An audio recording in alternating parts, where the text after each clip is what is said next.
Assalamualaikum warahmatullahi wabarakatuh. Alhamdulillah. Alhamdulillahilladzi khalaqal mauta wal hayata liyabluwakum ayyukum ahsanu amala wa huwal azizul ghafur. Asyhadu an la ilaha illallah wa asyhadu anna Muhammadar Rasulullah. Allahumma salli ala sayyidina Muhammadin wa ala alihi wa sahbihi ajma'in.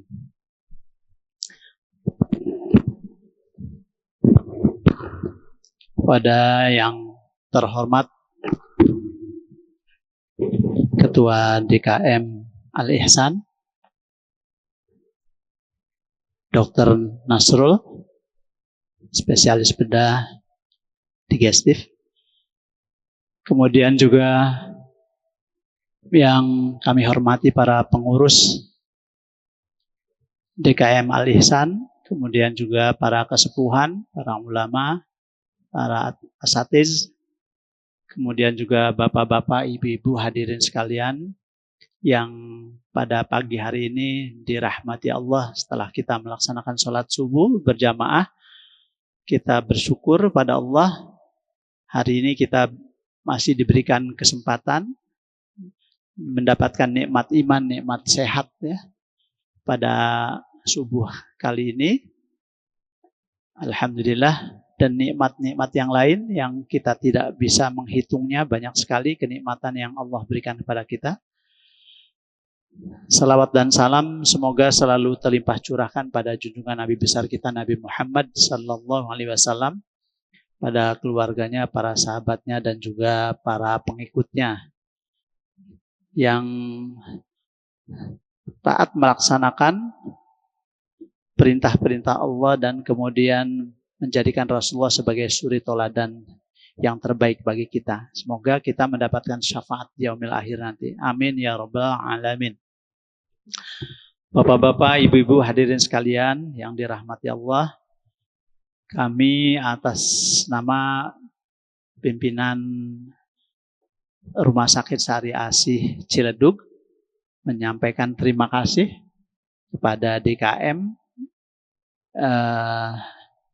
yang telah Dr. Nasrul yang telah memberikan kesempatan kepada kami untuk bersilaturahim dengan Bapak Ibu semuanya pada subuh yang diberkahi ini, untuk kemudian kami ingin mensosialisasikan atau juga membahas soal pelayanan kesehatan sesuai dengan syariat Islam, yang kemudian kami Rumah Sakit Sari Asih Ciledug adalah sebagai rumah sakit syariah yang barangkali Bapak Ibu semuanya banyak yang belum mengetahuinya. Oleh karena itu pada kesempatan ini kami ucapkan terima kasih karena kami diberi kesempatan untuk menyampaikan perkenalannya tentang rumah sakit syariah itu yang seperti apa. Jadi Bapak Ibu sekalian, kita mengetahui bahwa untuk zaman saat ini, kita alhamdulillah di Indonesia sudah banyak lembaga-lembaga syariah yang memang di dalam pelaksanaannya menggunakan syariah Islam sebagai dasar pelaksanaan operasionalnya ya. Kalau ada bank konvensional biasa, ada bank syariah ya.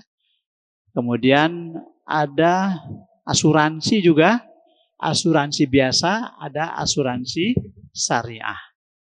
Bahkan hotel juga ada hotel syariah dan banyak lagi ya. Semua lembaga-lembaga keuangan itu menggunakan kata syariah. Termasuk di dalamnya juga ada wisata halal ya, ada juga rumah sakit syariah ya. Nah, rumah sakit syariah ini barangkali walaupun kami rumah sakit swasta, tetapi sama seperti misalnya ada bank swasta, kemudian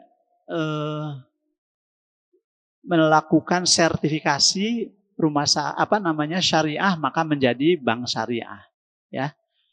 Seperti misalnya BCA, ada BCA biasa, ada BCA syariah. Dapat izin dari Majelis Ulama Indonesia, Dewan Syariah Nasional Majelis Ulama Indonesia. Begitu juga dengan rumah sakit syariah. Kita sudah mendapatkan sertifikat, ya, sebagai rumah sakit syariah dari Dewan Syariah Nasional Majelis Ulama Indonesia sejak 8 tahun yang lalu, ya, sudah menjadi rumah sakit syariah sampai hingga hari ini. Nah, barangkali Bapak Ibu banyak yang belum mengetahuinya, oleh karena itu pada kesempatan ini kami akan menyampaikan apa itu rumah sakit syariah dan bagaimana pelaksanaannya, ya. Bagaimana bedanya apa dengan rumah sakit biasa, ya, rumah sakit konvensional biasa. Bapak Ibu sekalian, sebagaimana disampaikan di dalam Al-Qur'an surat Jasiyah ayat 18, A'udzubillahi minasyaitonirrajim, Bismillahirrahmanirrahim. Tsumma ja'alnaka 'ala syari'atim minal amri fattabi'ha wa la tattabi' ahwa'al ladzina la ya'lamun. Kemudian kami jadikan engkau Muhammad mengikuti syariat peraturan dari agama itu. Maka ikutilah syariat itu dan janganlah engkau ikuti keinginan orang-orang yang tidak mengetahui. Quran surat Al-Jasiyah ayat 18. Bapak Ibu sekalian, hadirin yang dirahmati Allah, kita tahu bahwa kesehatan adalah nikmat Allah yang terbesar. Setelah nikmat iman Islam, itu adalah nikmat sehat, ya. Bukan nikmat harta dulu, tetapi nikmat sehat dulu. Karena memang sehat itu lebih utama, ya. Apalah artinya harta yang banyak kalau kita sakit, ya. Apalagi sakitnya sakit yang berat, yang kemudian tidak boleh memakan banyak makanan, ya. Kemudian hidupnya juga terbatas, maka kekayaannya tidak dapat dinikmati. Tetapi kalau kita dengan sehat, walaupun hidup sederhana, ya, kita insya Allah bisa lebih bahagia dan dapat melaksanakan juga. Salah satu daripada nikmat sehat adalah melaksanakan ibadah kepada Allah, ya. Tentu Bapak Ibu kalau sakit pagi ini tidak bisa melaksanakan sholat berjamaah di masjid ini, ya. Mungkin di rumah saja sambil tiduran, ya. Atau kemudian juga untuk yang puasa juga tidak bisa melaksanakan puasa bagi yang sakit, ya. Atau juga bagi yang sakit yang berat, ya, juga tidak dapat melaksanakan ibadah haji. Kalaupun melaksanakan ibadah haji kan ada pemeriksaan dulu dari dokter apakah ini bisa dilaksanakan atau tidak dan sebagainya. Jadi memang kesehatan adalah juga modal ibadah kita kepada Allah Subhanahu wa taala. Dan juga modal kita untuk mencari nafkah, ya Bapak Ibu sekalian. Oleh karena itu Rasulullah mengatakan bahwa salullahul afwa wal afiyata fa inna ahadan lam yu'ta ba'dal yakin khairam minal afiyah. Mintalah kepada Allah pengampunan dan kesehatan, karena seorang di antara kalian tidaklah diberi sesuatu yang lebih baik setelah iman adalah kesehatan. Hadis riwayat At-Tirmidzi, ya. Ini ada hadisnya, Rasulullah mengatakan nikmat sehat adalah nikmat yang terbesar, yang utama setelah nikmat iman Islam adalah nikmat sehat, Bapak Ibu sekalian, ya. Baik, apakah itu rumah sakit syariah, ya? Sebelum kita bahas rumah sakit syariah, apa ciri-cirinya, apa syarat-syaratnya dan sebagainya, dan bagaimana pelaksanaannya pada saat melayani pasien, begitu. Maka sebaiknya kita bahas dulu tentang bagaimana sikap kita kalau kita sebagai seorang muslim kalau kita dalam keadaan sakit, ya. kalau kita dalam keadaan sakit, kita bahas ya yang pertama, bahwa sakit adalah kondisi terganggunya fungsi normal sistem biologis tubuh. Ya, oleh berbagai sebab seperti karena infeksi, kecelakaan, keganasan ya, menurunnya sistem imunitas tubuh dan lain-lain. Tetapi hakikatnya dalam Islam sakit merupakan yang pertama adalah menguji keimanan. Ya Bapak Ibu sekalian. Sakit adalah menguji keimanan kita. Ya, ujian terhadap kita, cobaan dari Allah kepada kita. Sebagaimana Rasulullah kan sampaikan di dalam sebuah hadis, dan sesungguhnya bila Allah Subhanahu wa taala mencintai suatu kaum, dicobanya dengan berbagai cobaan. Siapa yang ridho menerimanya, maka dia akan memperoleh keridhaan Allah. Dan barang siapa yang murka, tidak ridho, dia akan memperoleh kemurkaan Allah. Hadis riwayat Ibnu Majah dan At-Tirmidzi. Di sini juga ada di dalam surat Al-Baqarah ayat 155 ya. A'udzubillahi minasyaitonirrajim wa lanabluwannakum bisyai'im minal khauf wal ju' wa naqsim minal amwali wal anfusi wath thamarat wa basyirish shabirin.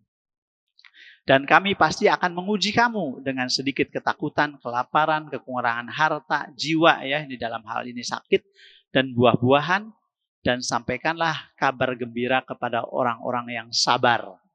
Quran surat Al-Baqarah ayat 115. Jadi sakit adalah cobaan. Yang kedua, kalau kita sakit Bapak Ibu sekalian, sakit dapat menghapus dosa. Di dalam ajaran Islam, sakit dapat menghapus dosa. Di dalam hadis Rasulullah menyampaikan, tidaklah seorang mukmin tertimpa penyakit dan selainnya, melainkan Allah hapuskan dengannya dosanya, sebagaimana pohon yang menggugurkan daun-daunnya. Hadis riwayat Ibnu Mas'ud. Jadi bahwa kalau kita sakit dan kemudian kita sabar, ya, menerima ini sebagai cobaan dari Allah, maka akan bergugurlah dosa-dosa kita, Bapak Ibu sekalian. Itu di dalam ajaran Islam. Ya. Kemudian yang ketiga, mengingatkan bahwa manusia adalah makhluk yang lemah. Jadi kalau kita sakit itu, Allah ingin menunjukkan bahwa kita ini manusia adalah makhluk yang lemah. Dikasih sedikit penyakit saja, ya, kita sudah repotnya dibuatnya ya. Yang tadinya bisa bekerja nggak bisa, yang tadinya bisa berdiri ya nggak bisa, tiduran saja ya, yang tadinya bisa enak makan jadi nggak enak makan ya, dan seterusnya ya. Sebagaimana Allah katakan di dalam hadis Rasulullah mengatakan, ma anzalallahu da'an illa anzalalahu syifa. Allah Subhanahu wa taala tidak menurunkan sakit kecuali juga menurunkan obatnya. Kemudian di dalam Al-Quran, Allah juga katakan, wa idza maridtu, a'udzubillahi minasyaitonirrajim, wa idza maridtu fahuwa yashfin. Dan apabila aku sakit, dialah yang menyembuhkan aku. Ya, jadi Allah itu di dalam Quran yang lain juga mengatakan, di dalam hadis yang lain, bahwa Allah, di dalam hadis riwayat Muslim, Rasulullah mengatakan setiap penyakit pasti ada obatnya. Apabila obatnya itu digunakan untuk mengobatinya, maka dapat memperoleh kesembuhan atas izin Allah Subhanahu wa taala. Hadis riwayat Muslim. Jadi di sini bahwa kalau kita sedang sakit, maka untuk mengingatkan manusia bahwa manusia itu makhluk yang lemah. Allah yang menciptakan penyakit dan Allah juga yang menciptakan obatnya. Ya, ada yang sudah ketemu obatnya, ada yang belum ketemu, Bapak Ibu sekalian ya. Jadi seperti sekarang ini ada obat kanker itu belum ketemu ya. Kemarin ini misalnya obat untuk penyakit penyakit menular kemarin itu juga belum ada obatnya ya. Nah, kemudian Yang ketiga, itu yang 3 macam ya. Berarti itu saja 3 hal yang merupakan sikap kita, bagaimana kita dalam menghadapi sakit ya. Bapak Ibu sekalian, kita lanjutkan dengan pengertian rumah sakit syariah. Ya. Jadi rumah sakit syariah menurut Majelis Upaya Kesehatan Islam Seluruh Indonesia atau MUKISI, Pak, atau Asosiasi Rumah Sakit Islam Seluruh Indonesia. Ini Pak, ada Bapak Ibu sekalian, ada organisasinya. Itu membuat definisi adalah rumah sakit yang seluruh aktivitasnya berdasarkan maqasid syariah Islamiyah. Jadi berdasarkan syariah Islam, ya. Jadi sesuai dengan konsep maqasid syariah menurut Imam Syatibi, yaitu pertama adalah memelihara agama, hifdzuddin. Yang kedua, pengertian syariah adalah memelihara jiwa, hifdzun nafs. Kemudian yang ketiga adalah memelihara keturunan, hifdzun nasl. Dan yang keempat, memelihara akal, hifdzul akal. Dan yang kelima adalah memelihara harta, hifdzul mal. Nah, itu yang dimaksud dengan rumah sakit syariah. Kemudian, apa kelebihan rumah sakit syariah dibandingkan dengan rumah sakit yang lainnya? Yang pertama adalah jaminan gizi halal. Jadi kalau Bapak Ibu dirawat di rumah sakit, ya, Ibu harus menyadari, Bapak Ibu sekalian, makanan yang dimakan sehari-hari kan dikasih makan oleh rumah sakit. Pagi kasih sarapan, siang dikasih juga makan siang ya. Kalau kita dirawat ya Bu ya, Bapak Ibu sekalian. Malam dikasih makan malam. Itu Ibu yakin makanannya halal? Bapak Ibu sekalian. Kalau Ibu, Bapak Ibu ya dirawat di rumah sakit yang kemudian pemiliknya tidak ngerti tentang makanan halal, ya, yang masak juga mungkin non-Muslim, ya, apa Bapak Ibu yakin makanan yang disajikan itu halal? Kan belum tentu. Bisa jadi dicampur-campur, kita kan nggak ngerti, ya.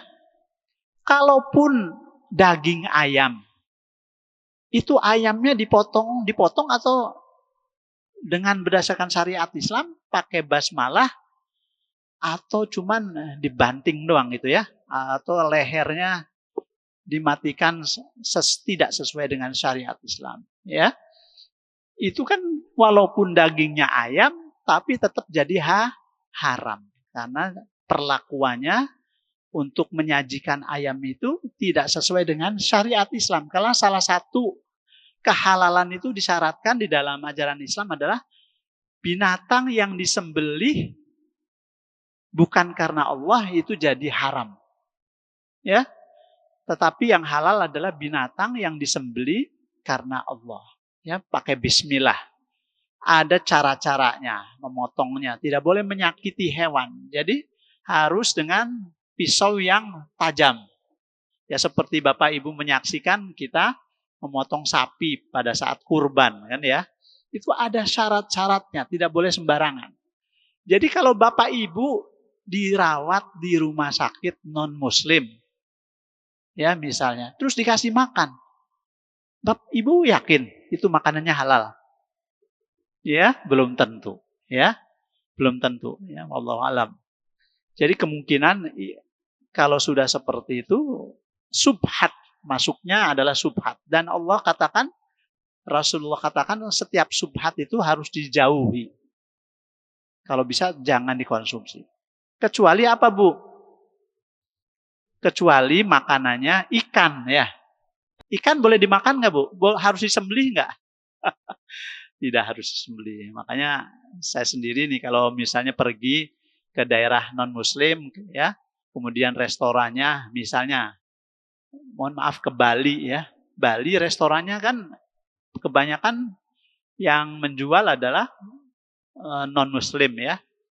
Waduh, makan apa nih? Makan ayam, takut disembelihnya sembarangan, kan begitu. Makan ini, makan itu, takut mengandung bahan yang tidak halal. Nah, udah, milih aja udah. Udang misalnya ya. Kemudian cumi, kan begitu. Kan nggak usah disembelih. Ikan ya, ikan gurame misalnya, nggak usah disembelih Bu ya. Walaupun nggak tahu dicampurnya dengan apa ya Bu ya. Ya, paling tidak itu dan kemudian kita ucapkan bismillah ya, Bapak Ibu sekalian. Nah, di rumah sakit syariah, Bu, dapur kita, dapurnya rumah sakit itu, ya, kitchennya, itu harus disyaratkan oleh MUI bersertifikat halal. Jadi, kalaupun di rumah sakit juga ada restoran, ya, ada rumah makan, ya, itu juga disyaratkan harus bersertifikat halal. Jadi jangan sembarangan Bapak Ibu sekalian. Kalau mau dirawat di rumah sakit ya karena sakit. Jangan-jangan malah bukannya tambah kita diampuni dosa-dosanya malah nambah dosa ya. Memakan makanan yang haram. Kemudian yang kedua, menyediakan tempat ibadah yang cukup. Ya. Jadi kalau di rumah sakit lain, coba Bu, rumah sakitnya besar. Masya Allah. Apa di mall ya? Mallnya besar ya, tapi Masya Allah tuh musolanya kecil, kotor ya. Kemudian ada di basement begitu ya. Masya Allah. Nggak cukup sholat maghrib bergantian 10 orang, 10 orang, 10 orang. Padahal pengunjungnya rumah sakit itu ratusan. Ya, sampai Isya nggak selesai itu Pak gantian sholat maghrib. Kan begitu. Nah, kalau rumah sakit syariah itu harus cukup. Makanya di rumah sakit kami setiap lantai ada musolanya. Kalau di cabang lain, Bapak Ibu sekalian, kita sudah punya masjid. Ya, rumah sakit Karawaci. Masjidnya gaya Madinah. Ya, gaya Eropa. Gaya, apa namanya. Kemudian yang di Serang, gaya Madinah. Ya, ada masjidnya, Rumah Sakit Syariah Asi Serang. Rumah Sakit Syariah Asi Ciputat, itu gaya modern masjidnya ya. Dan semua rumah sakit yang lain sebagian besar sudah punya masjid. Kecuali Ciledug nggak ada tanahnya, Bu. Jadi kita baru ada musola yang cukup, tapi tiap lantai sudah ada musolanya. Jadi kalau maghrib itu kemudian semua pasien yang sedang menunggu di poliklinik bisa langsung semuanya sholat, ya, tidak harus berkali-kali sampai Isya selesai. Sampai maghrib selesai nggak sempat melaksanakan sholat maghrib ya. Kemudian yang ketiga adalah penjagaan aurat. Insya Allah penjagaan aurat pasien baik. Masa perawatan, oh ya, aurat ini Bu, jadi kita untuk pakaian pasiennya itu disediakan pakaian yang sesuai dengan syariah ya. Kalau untuk ibu-ibu. Jadi ini hanya untuk pasien muslim dan muslimah Bu. Bukan untuk pasien non-muslim. Pasien non-muslim ya nggak usah dikerudungin, Bu. Kalau yang muslimah disediakan jilbabnya. Tapi kalau ibu-ibunya juga udah disediakan nggak mau pakai ya sudah, nggak apa-apa. Kan begitu. Namanya juga kita hanya mengingatkan dan hanya menyediakan ya pakaian untuk pasien itu pakaian muslimah ya. Kemudian masa perawatan ya selama masa perawatan ataupun masa gawat darurat. Bahkan ibu-ibu sekalian bisa bertanya kepada Dokter Nasrul ya di Oka itu. Kita bagi pasien yang dioperasi pun dijaga auratnya ya. Kan kebanyakan Bu kalau di rumah sakit lain kalau Bapak Ibu tahu ya, setelah dibius orangnya udah nggak sadar ibu-ibu nih dibuka bajunya breng aja begitu. Auratnya kemana-mana Bu. Yang operasi dokternya laki-laki gitu ya. Baru kemudian dipakai lapisan-lapisan pakaian steril. Tapi dibuka dulu telanjang bulat ya. Kalau kita enggak Bu ya. Di sini tetap aurat terjaga selama operasi ya. Bahkan ibu-ibu sekalian kita kalau melahirkan ya dioperasi oleh dokter kandungan itu sebagian besar dokter kita adalah perempuan ya. Dari 4 dokter spesialis kebidanan yang 3 perempuan ya. Kemudian jaminan penjagaan akidah dan ibadah bagi pasien muslim. Ya, Bu, Bapak Ibu sekalian. Jadi kita itu selalu mengingatkan sholat setiap kali waktu sholat bagi pasien-pasien muslim, muslimah kita yang sedang dirawat. Bapak Ibu, sudah waktunya sholat zuhur. Apakah perlu bantuan untuk wudhunya? Diwudhukan ya oleh perawat, udah diajarkan semua perawat kita. Kemudian kalau nggak boleh sama dokter nggak boleh kena air. Oh ya udah kalau gitu apakah mau tayamum? Kami sudah punya ya. Sudah ada tayamum pad.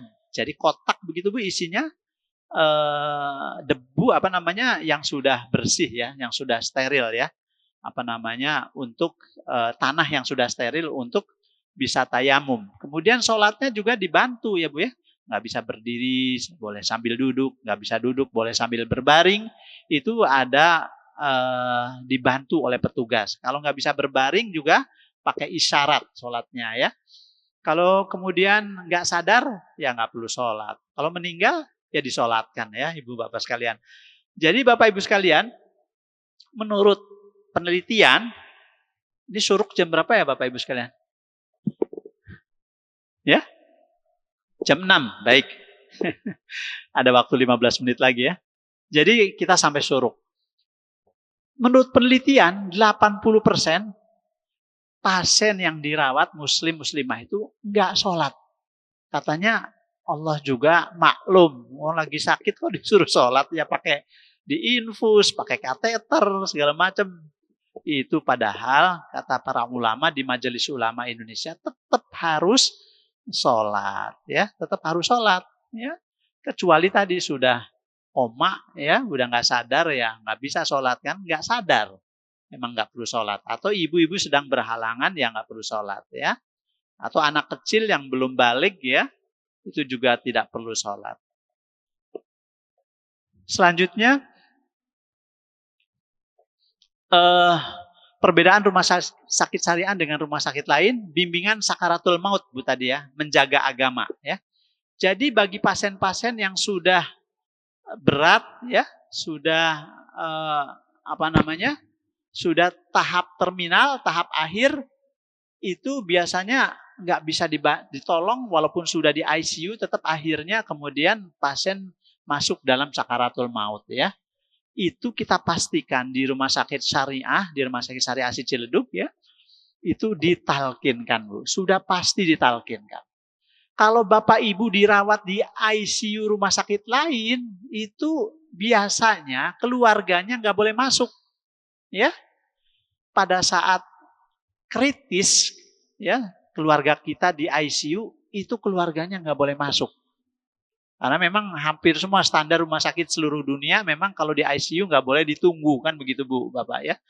Tapi di rumah sakit kami, di rumah sakit syariah, kalau dia dalam keadaan kritis pasiennya, keluarganya boleh masuk bergantian untuk membacakan Al-Quran, ya, mendampingi, ya. Kemudian pada saat sakaratul maut, boleh kemudian keluarganya sudah malah diwajibkan ikut untuk mentalkinkan. Karena yang utama mentalkinkan adalah orang yang dikenal suaranya oleh pasien tersebut yang dalam keadaan sakaratul maut ya. Kalau bisa misalnya istrinya atau anaknya ya atau saudaranya. Tapi kalaupun tidak ada orang, tidak ada keluarganya yang menunggu lagi pada pulang misalnya, kemudian sakaratul maut, maka yang membantu membimbing untuk talqin adalah dokternya ya, kemudian juga perawatnya itu mentalkinkan, dipastikan supaya pada saat meninggalnya dalam keadaan husnul khotimah, yaitu mengucapkan la ilaha illallah ya. Seperti itu Bapak Ibu sekalian. Kalau di rumah sakit lain boro-boro ya, apalagi non muslim ya, dokternya perawatnya non muslim ya, gimana ya, mau membimbing apa begitu ya. Jangan-jangan malah membimbingnya yang enggak gitu ya. Menurut agama mereka seperti itu. Gitu. Itu juga banyak terjadi ya, banyak terjadi orang yang kemudian dirawat di rumah sakit keagamaan bukan agama Islam begitu. Maka pada saat meninggalnya ya dilihatkanlah salib misalnya dan sebagainya ya, dan kata doa-doa menurut versi mereka ya. Naudzubillah min dzalik ya, jangan sampai kita malah su'ul khotimah ya. Kemudian pemasangan kateter sesuai gender, Bu. Jadi memang laki perempuan belum bisa sampai di Arab Saudi pun semua pasien perempuan diperiksa atau dirawat oleh dokter dan perawat perempuan. Yang laki-laki, pasien laki-laki oleh dokter dan perawat laki-laki. Itu masih sulit di seluruh dunia karena ngaturnya sulit ya, sehingga masih walaupun tetap diupayakan ya, tetapi sekarang ini masih kadang-kadang masih campur ya. Gitu. Misalnya perawat tuh kebanyakan perempuan, Bu. Jarang ya laki-laki ya sekolah perawat itu ya. Dokter juga ada yang laki-laki, ada yang perempuan ya. Misalnya kita punya dokter paru-paru dua-duanya, atau dokter ada, kalau dokter paru ada laki ada perempuan. Ada dokter yang laki semua atau perempuan semua gitu, Dok. Bapak Ibu sekalian. Jadi yang sudah dipastikan kata para ulama adalah paling tidak pada saat masang kateter. Masang kateter itu kan di farjinya ya, itu harus oleh yang satu gender, petugas. Kalau pasiennya perempuan oleh perempuan, yang laki oleh laki-laki. Begitu juga pasang EKG, Bu. EKG kan di sini pasang kabel-kabel gitu ya, Bu ya. Untuk rekam jantung. Itu dipastikan kalau perempuan oleh perawat perempuan, kalau laki-laki oleh perawat laki-laki ya. Paling tidak, Bu, perempuan. Kalau pasiennya perempuan harus oleh perempuan. Kalau pasien laki-laki, karena ini bukan aurat ya, bagi laki-laki kan dada bukan aurat ya, Bu ya. Itu juga kadang-kadang ya kalau petugasnya lagi tidak ada yang laki-laki oleh perawat perempuan. Tetapi untuk pasien perempuan wajib kalau pasang kateter dengan pasang kemudian EKG itu oleh petugas perempuan ya, Bu ya. Kemudian pendampingan tayamum pasien tadi udah, pendampingan sholat pasien, bimbingan rohani pasien oleh ustadz yang setiap hari keliling. Ada ustadz ya untuk pasien laki-laki, ustadznya laki-laki, untuk pasien perempuan, ustadznya perempuan, membimbing rohani pasien ya, dan juga mendoakan pasien ya. Kemudian kita setiap shift ya, dari pagi ke sore, sore ke malam, itu juga ada doa bersama dipimpin oleh perawatnya ya, Bu ya, Bapak. Kalau yang udah pernah dirawat mungkin merasakan itu ya di Rumah Sakit Syariah Asih Ciledug ya. Terus didoakan ya. Kemudian edukasi fikih ibu hamil dan menyusui. Nah, ini implementasi pelayanan syariah ini juga petugas rumah sakit berdoa sebelum bekerja dan tindakan ya. Kemudian jilbab pasien muslimah itu contohnya ya, Bu ya. Edukasi pemakaian hijab kepada pasien. Kemudian ini perpustakaan dan edukasi materi Islami. Kemudian kaligrafi di lingkungan rumah sakit. Begitu juga kalau ada audio line itu kan kita memperdengarkannya bacaan Al-Quran ya. Kemudian juga salawatan ya, atau musik-musik yang Islami ya, seperti itu. Kemudian jadwal operasi Bapak Ibu sekalian, kalau yang elektif itu tidak sito ya, tidak harus segera operasi, itu tidak boleh bertentangan atau bentrok dengan waktu sholat. Begini Bapak Ibu sekalian, banyak rumah sakit lain itu misalnya gini, Bapak Ibu mau dioperasi, misalnya bapak-bapak ya dioperasi, misalnya operasi bedah saraf otaknya itu kan lama tuh, Bu ya. Dari sebelum maghrib dimulai, selesai ba'da isya ya. Akhirnya dokternya nggak sholat maghrib ya, pasiennya nggak sholat maghrib, perawatnya juga nggak sholat maghrib. Maka kita nggak boleh seperti itu. Jadi mendingan sholat maghrib dulu ya, semuanya, baru kemudian operasi. Kalau isya kan panjang waktunya Bapak Ibu sekalian. Jadi jadwal operasi tidak bentrok dengan, tidak terbentur dengan waktu sholat. Nah, ini implementasi pelayanan rumah sakit syariah ya, terpasang tirai di setiap tempat tidur pasien rawat inap dan IGD, menjaga aurat, satu kamar untuk satu gender pasien kecuali pasien anak. Kemudian ini perlengkapan sholat dan tayamum ped di setiap ruang perawatan. ada lengkap semuanya ya Bu ya. Kemudian penutup aurat saat pengambilan sampel darah di laboratorium. Nah, kemudian pengawasan oleh Dewan Pengawas Syariah dari DSN MUI. Jadi ada setiap bulan kita dikontrol ya, diawasi oleh Dewan Syariah Nasional dari Majelis Ulama Indonesia ya. DPS, Dewan Pengawas Syariah Bu ya. Ini training dan pengajian rutin karyawan. Jadi karyawan diwajibkan ikut pengajian Bu, pembinaan agama, akhlak ya, akidah, ke semua karyawan diwajibkan untuk ikut ngaji ya. Nah, barangkali itu, kemudian ini dalil-dalilnya sedikit lagi. Bahwa semua itu atas ada dalilnya ya. Ini yang pertama adalah di dalam Al-Quran surat Al-Baqarah ayat 153. A'udzubillahi minasyaitonirrajim. Ya ayyuhalladzina amanu sta'inu bis-sabri was-shalah innallaha ma'as-sabirin. Wahai orang yang beriman, mohonlah pertolongan kepada Allah dengan sabar dan salat. Sesungguhnya Allah beserta orang-orang yang sabar. Kita suruh jangan sampai kita sakit tapi nggak sholat. Ya gimana mau sembuh ya. Kita berdoa, ya Allah sembuhkanlah penyakitku tapi nggak sholat ya. Allah menyuruh kita untuk sabar dan sholat sebagai penolong kita ya. Kalau kita mendapatkan musibah. Kemudian ini wa nunazzilu minal Qur'ani ma huwa syifaa'un wa rahmatul lil mu'minin ya. Dan kami turunkan Al-Qur'an sesuatu yang menjadi obat dan rahmat bagi orang yang beriman. Nah, jadi kita kan terus ya bacakan Al-Qur'an ya melalui audio ya. Kemudian disediakan Al-Qur'an di setiap ruang perawatan Bu. Supaya apa? Bisa untuk mempercepat penyembuhan penyakit kita. Selain obat dari dokter, tetapi juga membaca Al-Quran ya. Kemudian, wahai manusia, ya di dalam surat Al-Baqarah ini, ya ayuhan nas kulu mimma fil ardi halalan thayyiba. Wahai manusia, makanlah dari makanan yang halal dan baik yang terdapat di bumi, yang bergizi ya. Dan janganlah kamu mengikuti langkah-langkah setan. Makanan yang halal. Jadi kita disediakan di rumah sakit makanan yang halal. Kemudian di dalam ayat yang lain,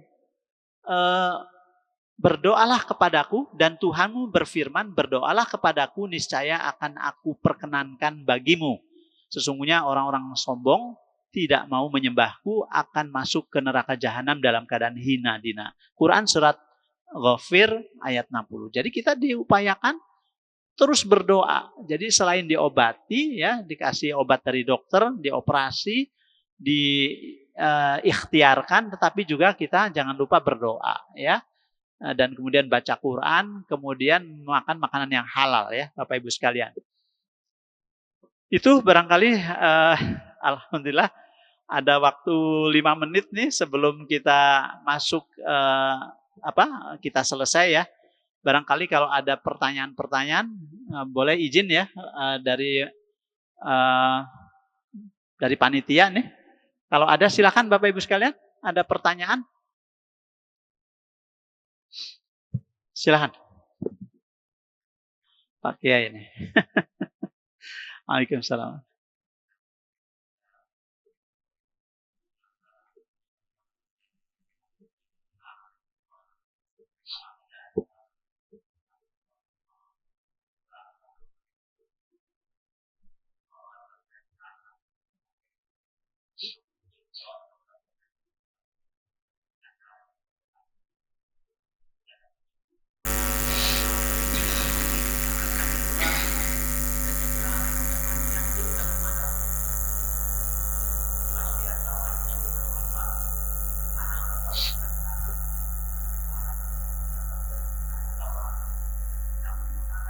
Allah Subhanahu wa taala.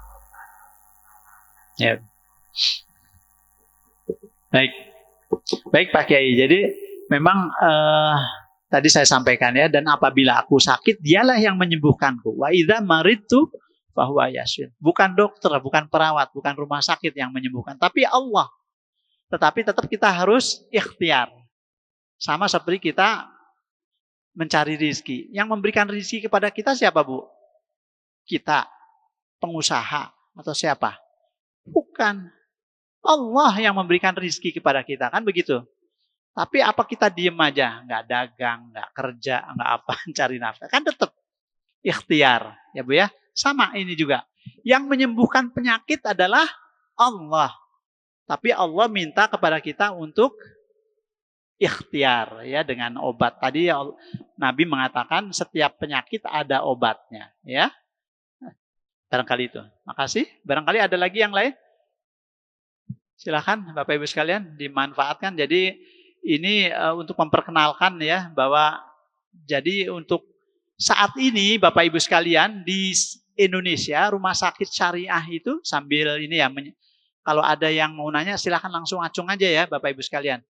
Di Indonesia itu ada sekitar 50 rumah sakit syariah. Memang baru nih karena 8 tahun yang lalu ya sudah ditetapkan oleh DSN MUI ada yang namanya rumah sakit syariah. Itu di seluruh Indonesia baru ada 50. Di Tangerang ini cuma ada Syariah Asih, Bu. Syariah Asih aja. Ya, di Jakarta cuma ada 2 ya paling tidak yang saya tahu tuh, rumah sakit haji dan rumah sakit rumah sakit Yarsi itu udah syariah ya. Kalau rumah sakit Muhammadiyah itu merasa memang tidak ikut sertifikasi rumah sakit syariah, tapi mereka sudah punya standar sendiri ya, seperti di Taman Puring ya, di Cempaka Putih itu mereka menyatakan kami sudah punya standar sendiri untuk pelaksanaan syariah. Begitu Bapak Ibu sekalian. Kalau yang dimaksud ini yang 50 itu adalah yang melalui Dewan Syariah Nasional Majelis Ulama Indonesia. Jadi jangan salah ya Bu ya. Jadi banyak rumah sakit kita harus hati-hati memilihnya ya. Bapak Ibu sekalian, silakan ada lagi sebelum kita tutup. Ada pertanyaan atau penjelasan. Silakan. Dan tentu Bapak Ibu sekalian, kita juga tetap profesional ya rumah sakitnya walaupun karena disyaratkan kalau mau sertifikasi rumah sakit syariah itu syaratnya harus sudah terakreditasi oleh negara ya oleh Kemenkes yaitu akreditasi rumah sakit mutunya harus baik ya dokternya kita alhamdulillah ya dokter-dokter senior ya lengkap di Syariah Asih itu kemudian juga kita melalui standar-standar akreditasi yang sangat ketat, mutunya kita jaga ya. Peralatan juga cukup lengkap kita, peralatan medisnya ya. Dan kemudian kebersihannya juga insya Allah Bu. Karena dulu katanya kalau rumah sakit Islam tuh biasanya kotor katanya gitu ya. Sekarang kan enggak, karena disyaratkan harus sudah lulus akreditasi nasional ya. Dan kita sebelum akreditasi pun pemiliknya pengen rumah sakitnya sangat bersih ya, bahkan coba aja Bapak Ibu lihat ya, sampai toiletnya itu yang diperiksa oleh pemilik rumah sakit ya. Itu setiap setiap pekan itu keliling untuk melihat kebersihan ya, dipastikan rumah sakitnya bersih. Insyaallah Bu. Barangkali itu Bapak Ibu sekalian, kalau tidak ada lagi yang bertanya, barangkali demikian yang bisa kami sampaikan. Tepat jam 6 nih. Kalau di jamnya masjid masih ada 5 menit lagi. Syuruknya jam berapa? Udah datang belum? Sudah ya? Sebentar lagi. Masih ada? Sudah cukup? Sudah cukup ya Bapak Ibu sekalian. Demikian yang bisa kami sampaikan. Penjelasan kami tentang rumah sakit syariah. Insya Allah rumah sakit syariah ini selain tadi yang sudah disampaikan oleh Pak Kiai, kesimpulannya ya, selain kita berkualitas secara medis ya, kemudian juga kita memakai syariat Islam ya, mendoakan, kemudian menjaga khalwat dan kemudian juga ini Bu, Bapak Ibu sekalian, kita tidak campur aduk. Jadi pernah ada ini satu contoh ya Bapak Ibu sekalian. Ada pasien mahasiswi Bu, ya. Kemudian dirawat di kelas VIP, sakitnya nggak begitu berat, ya DBD ringan lah begitu ya, demam berdarah, tapi dicegah supaya jangan berat ya. dirawat, kemudian yang ditanya sama petugas kita yang akan mendampingi, menunggu pasien siapa? Terus ada laki-laki bilang saya, Anda siapa? Keluarganya bukan, pacarnya, begitu ya. Bapak Ibu sekalian ya. Jadi kalau kita di ruang VIP kan cuma satu pasiennya ya. Kalaupun ada perawat datang itu, walaupun nggak boleh dikunci, tetap kan jarang datangnya. Kalau malam-malam, ya mereka berduaan, bukan muhrimnya. Nah kita nggak boleh Bu, Bapak ya, nggak boleh. Kalau ada seorang gadis ya dirawat, ya ditunggu oleh pacarnya, berduaan saja. Itu kan khalwat namanya ya. Nah maka silakan keluarganya. Enggak, ini jauh dari Sumatera katanya keluarganya nggak ada. Ya udah kalau gitu teman perempuannya begitu. Jadi boleh yang menunggu teman perempuannya ya, seperti itu. Kalaupun ada laki-laki ya bertiga, berempat begitu ya. Barangkali bertiga lah atau berdua bertiga, tetapi yang dianjurkan adalah teman perempuannya. Pokoknya yang muhrim atau yang sesama gendernya. Itu sebagai salah satu contoh juga di rumah sakit syariah. Insya Allah kita akan melaksanakan semua ketaatan kita kepada Allah dan tentu supaya Allah nggak marah ya, supaya kita taat pada Allah dan Allah yang akan menyembuhkan penyakit kita insya Allah. Tadi sudah disampaikan Pak Kiai, walaupun kita usaha tetap yang menyembuhkan adalah Allah Subhanahu Wa Taala ya. Wa huwa maritu wa huwa yashfin. Demikian kesimpulan daripada apa yang kami sampaikan tentang rumah sakit Syariah Asih sebagai rumah sakit syariah. Namanya juga mirip Bu ya. Walaupun nggak ada Islamnya, tapi rumah sakit syariah sih, kan begitu ya, syariah juga. Bapak Ibu sekalian dipleset-plesetin rumah sakit syariah sih. Nah, udah syuruk ya. Demikian, terima kasih atas perhatiannya. Mohon maaf bila ada kata-kata yang kurang berkenan atau kesalahan dari kami. Wabillahi taufiq wal hidayah. Assalamualaikum warahmatullahi wabarakatuh.